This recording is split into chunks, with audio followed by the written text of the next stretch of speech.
Quel métier j'aurais fait si j'étais pas mercier? Je sais pas. Là, pour l'instant, Quel métier auriez-vous aimé faire? moi, je préférerais faire de la sculpture et chanter. Si vous étiez une chanson, quelle chanson vous seriez? Oh, je pourrais pas être une chanson. Un style de musique? C'est pareil, j'ai pas de style en particulier. En ce moment, je chante de l'opéra, je joue des percus sur du rock, sur de la pop, sur de la folk, sur du reggae, sur de la techno, sur du jazz, du blues. J'ai pas de limite. Je vois pas pourquoi j'ai pas envie de me cloisonner. Si vous étiez un animal? Ah bah alors là, j'en serais plusieurs. Aussi. Ouais. Un ours, un aigle, une panthère, un loup. Un mix des quatre? Ouais, ouais. Un totem comme les Indiens. Si vous étiez un livre? Bah alors ce serait un livre de philo, ou d'histoire, ou de sciences, ou de sociologie. Il n'y a pas un bouquin qui vous a marqué dans votre vie? Si, 1984. Si vous étiez un film? Un film fantastique.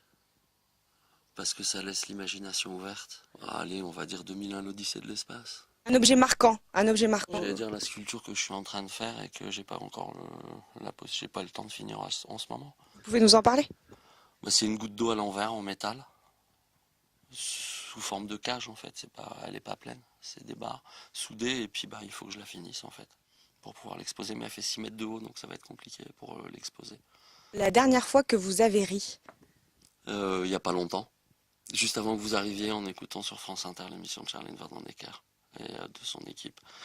Donc je ris tous les jours, parce que c'est le plus important, c'est de rire. C'est ce qui rend la vie belle. Et la dernière fois que vous avez pleuré? Oh, c'est pas très vieux, c'est il n'y a pas si longtemps que ça, il y a quelques semaines quand un ami est mort. Mais ça m'arrive aussi régulièrement. Pas forcément parce qu'un ami meurt, mais c'est aussi important de pleurer. Ça défoule le stress. Si vous étiez un lieu à Auxerre? Le centre-ville, parce qu'il est beau. Si vous étiez une rue d'Auxerre? Bah, j'aime bien la rue Fécauderie, franchement, mais il y a plein d'autres belles rues dans Auxerre. Après, j'aime bien les petites rues du centre-ville parce qu'elles sont anciennes. Et puis que ce que j'aimerais, c'est qu'il y ait plus de rues piétonnes. En un mot, pour vous, Auxerre est synonyme de? Une belle petite ville, mais qui manque cruellement de concertation pour amener quelque chose de moderne à une ville ancienne, mais qui a besoin de modernisme. Et si vous étiez une activité pratiquée à Auxerre?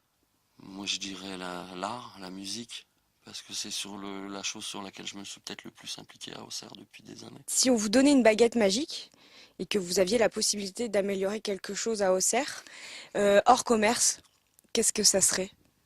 Une baguette magique, je pense pas que ça marcherait. Faire revenir des entreprises pour recréer de l'emploi au niveau de l'entreprise, au niveau de l'industrie, parce qu'il y a toute une partie de la population qui a envie de travailler, mais qui trouve pas de boulot parce qu'il n'y a plus d'industrie à Auxerre.